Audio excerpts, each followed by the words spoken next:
Whoa. I'm still in shock. I'm still shell shocked by what I just saw. I can't wait to talk about it, to debate it, to tear it upside down and downside up tomorrow at 9:30 Eastern until noon Eastern on Fox Sports 1. I'm sweating. I'm torn up. I'm still not sure what to make of what I just witnessed. Not blind witnessed, just flat out witnessed. I'm not sure I've seen ever anything quite like that. And I was there the afternoon in Dallas in 1989, in which Derek Harper, still a fairly young player for the Dallas Mavericks, thought they were ahead and dribbled out the clock in a playoff game.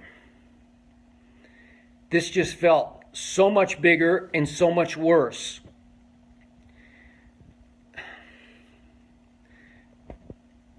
I picked this morning on Undisputed the Cavaliers to steal Game 1. My partner across the table, as I call him, Shannon Sharp, a big LeBron fanatic, said no, Golden State. I said this is the one they can steal. There's no Andre Iguodala, the primary LeBron defender, the point forward who gets Golden State into its offense, especially in critical moments. And if somehow the Cavaliers can withstand the third quarter avalanche from Golden State, which they did, the fourth quarters in these playoffs have often belonged to Golden State's opponent. They're still not sure who the closer is, who's the alpha, who's the guy, who's the number one option. Is it KD? Is it Steph? Is it Clay, for that matter? Is it Draymond? Who's the guy? They're not sure. They're vulnerable. They were not impressive consistently against Houston, and I thought this was it. This is the night. And I said, and nearly ate these words, if I were still a betting man once upon a time way back in my Vanderbilt Commodore days, I went through a phase. I thought I was pretty good at it. And then I had one bad college football Saturday. Whew! Almost had to call my mother in Oklahoma City, who could not have afforded what I was about to ask for in the way of a loan. I won the last game that day that saved my bacon and forever cured me of my budding gambling addiction. Never bet again on a game. I bet my pride almost every day on national television, and that's enough for me. That scratches my itch. But I said at the end of Undisputed today, 13 points? LeBron James' team is a 13-point underdog at Golden State where they've had so much success before? Seriously? I said, if I were a bet man, I couldn't bet enough on that. I would have bet lots. Whatever I had to bet, I probably would have risked it. And I almost would have lost it because of J.R. Smith's decision at the end of regulation. The last thing I would have needed if I were just betting on the Cavaliers plus 13 was overtime. And they almost blew the 13-point lead the 13-point spread, I should say, in overtime. They almost blew it. And ironically, J.R. Smith, the GOAT, lowercase, of the game, who will get the blame, this will forever be known as the J.R. Smith game, J.R. Smith hit the late three that actually covered the spread for the Cavaliers. Insane. So back to the end of the game. Okay, so LeBron had one crazy hot streak. Then he had one crazy cold streak. Then he started coming apart offensively with a couple of huge turnovers. Then there were two or three calls that were just terrible calls for the Cavaliers. One wasn't a terrible call. It was just a close call on LeBron. And the more I watched it, I'm sorry. And I was rooting for the Cavaliers because I picked them tonight. LeBron just he just didn't quite get there. Nice effort, good idea. He didn't quite get set. He was moving laterally just a touch when Kevin Durant plowed over him, and it's a block, and it's a foul on LeBron, and they reversed it. And then LeBron is so upset, he's still arguing the call, and the second free throw is missed. Was it that same play? I got to go back and look this. But he was still arguing, and another free throw was missed with somebody else. But anyway, and he's not up there to help block out, and Golden State gets the rebound off the free throw miss and puts it back in. And it was a huge swing, a quick 2-point swing right there, when it should have been Cleveland's ball. And then, poor George Hill, we can debate. We're going to go crazy about this tomorrow. Again, this is just me. If you're the king, if you're better than Michael Jordan, as so many people say, including LeShannon Sharp. Again, you can see us tomorrow on Undisputed, 9:30 to noon Eastern, Fox Sports 1. But LeBron from the top of the circle, I just want the ball in LeBron's hand, and he made a whip pass straight down the lane to a cutting George Hill. And it was a good one, and it was a smart one. I get that. And Klay Thompson had no choice but just to grab George Hill because he was beaten on the play. Okay, so I'm back to where I've been. Why do you want Kyle Korver to take that shot in Game 3 last year? You're LeBron freaking James. I'm sorry. I want you to somehow take the shot or shoot the free throws. I want you. I don't want George Hill. He's not been there and done that. He was with the Spurs, and he's played in some playoff games, but he's not that guy. So he gets fouled, and so he's shooting the crucial free throws. And I'm just, again, I'm rooting for the Cavaliers because I picked them tonight. But I'm just sitting there thinking, I'll take one. I'll just take one because it's George Hill, and this is Game 1 of the finals, and this whole series is going to swing off this outcome. And to his credit, undying credit, he made the first one. Well, that's the big one. That's the one you got to make. Because if you miss that one, you're almost certainly, to me, going to miss the second one. You never know, but the odds are way against you to make the second one if you're George Hill and you miss the first one. But he made the first one, and of course, he was way short. He short-armed the second one, bounced straight in the lane, and the shock of shocks was that J.R. Smith shot straight into the lane and retrieved the basketball that no Golden State Warrior was able to corral. What are they doing? How does Golden State give up that rebound? Well, obviously now the game is only tied because he missed the second free throw. So that brings me to my man J.R. Smith, and I know J.R. a little bit, and I like J.R. a lot, but his focus comes and it goes. His mental, what would you say? His ability to lock in mentally, it fades occasionally. He's there, and then he's not there. And his mind drifts, and it comes and it goes. And he can be a little knuckleheaded, as we all know, on occasion. He's also a really good basketball player. And he can be a really good shooter. And he was playing some really tough defense on Kevin Durant tonight. I got no fault with any of that. But he's one of those mistake players who will make big mistakes at big moments that are mental blunders. And this was the all-time mental blunder. He's got the ball in the lane, and if he wheels, he might be able to make something happen. I forget how many seconds, maybe 6 seconds left. He's got time to make a pass to somebody and maybe get more free throws because all you need to do is make one. Maybe he could go right back up and get the free throws. I'd give him a better shot. He's played in so many big games. I'd give him a better shot than George Hill of making those free throws. Making at least one free throw more to win the game. Eat some more clock. I don't know, maybe he can find LeBron and LeBron can make a shot. Maybe, I don't know. Instead, he dribbles to half court.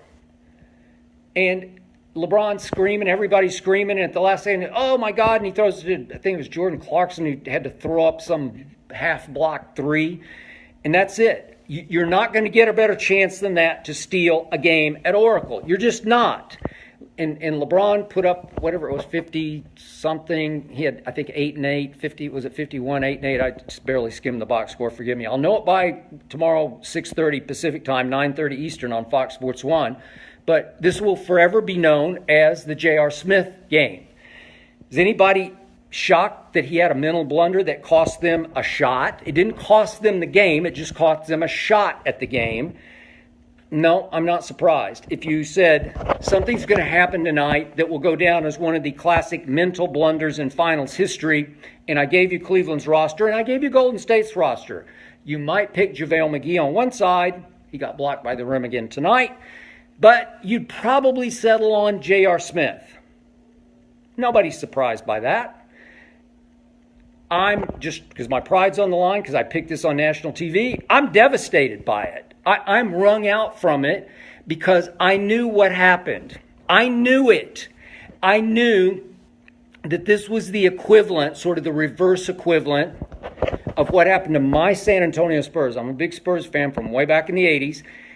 Game 6, 2013, at LeBron's house down in Miami, when LeBron missed the three-pointer to tie, long rebound, no Tim Duncan in the game, don't ask me why, don't get me started. Long rebound out, retrieved by Chris Bosh, who had a slick little dish into the corner to Ray Allen, who hit the greatest clutch shot I've ever seen, just as clean as a whistle. Swish from the corner. Pew.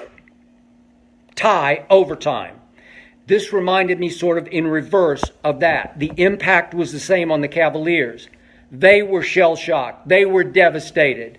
They were knocked completely off balance by what just happened. We had it, and they blew it, and they knew it.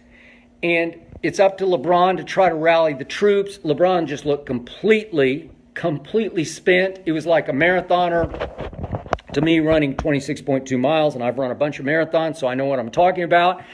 And you get to the finish line, and you are completely spent. Your fuel gauge registers empty. And that's what happened to LeBron. He was shot mentally and physically, especially physically. And all of a sudden, wait, we got to play 5 more minutes? Nope. You got nothing left.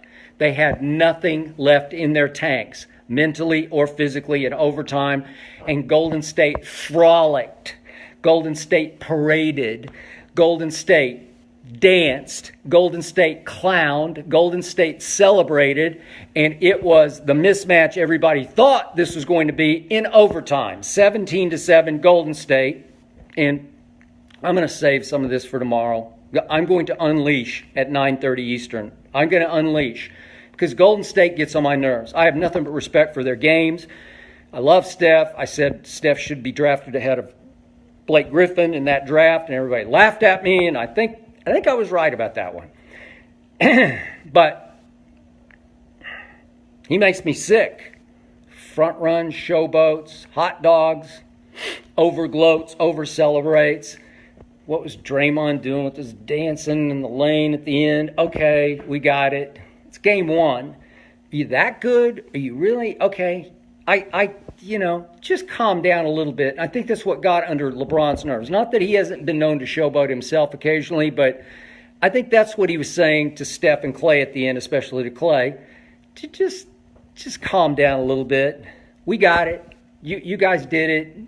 You pulled away. You surged. We blew it. Just don't rub it in that much. It's just game 1, and LeBron just had enough. And he was probably not only psychologically devastated, but he was pretty wrung out. And so he gave it back to Clay, and then Steph came down and tried to peacemake with him, putting his jersey up and talking like this so we couldn't hear what it was. Okay, fine. And then Tristan, who will fight anybody anywhere, he wanted to fight Draymond. I don't blame him. Draymond's talking. Draymond's a lot of talk. A lot of talk. Would he back it up? I don't know. He cost his team the 16 finals, when he called LeBron the B word so audibly that Kiki Vandeweghe, the director of punishment for the NBA, could hear it at courtside. All the media heard it. It was widely reported, and Draymond got suspended for that turnaround game 5 back at Oracle, won by, obviously, LeBron and Kyrie. And then you know the rest of the story. They came from 3-1 down and won the NBA Finals over the Golden State Warriors. Well, Draymond talks, he gloats, he acts out. Would he back it up? I don't know.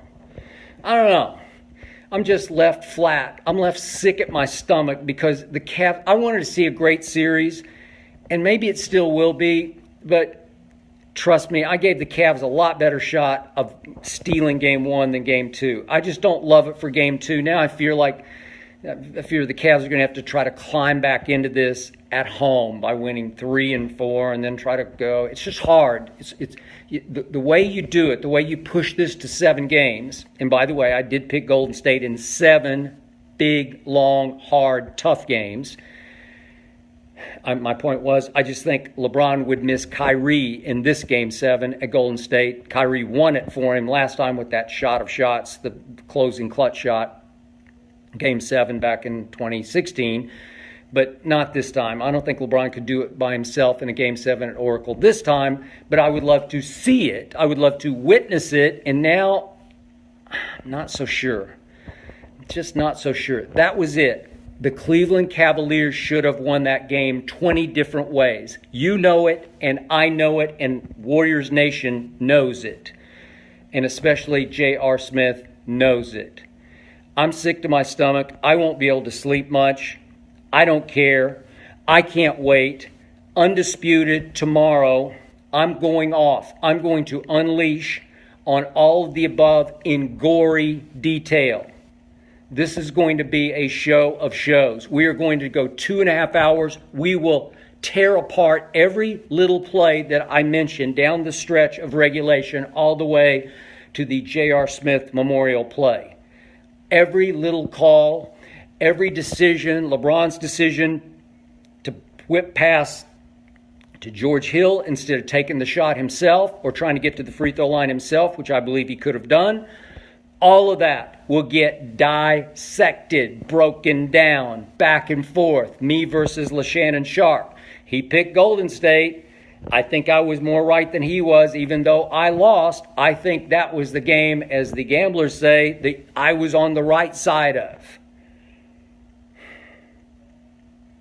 Man, I just can't believe what I just saw. We will go at it. 9:30 tip-off till noon. Undisputed. Fox Sports 1. No sleep for me. I'll see you tomorrow.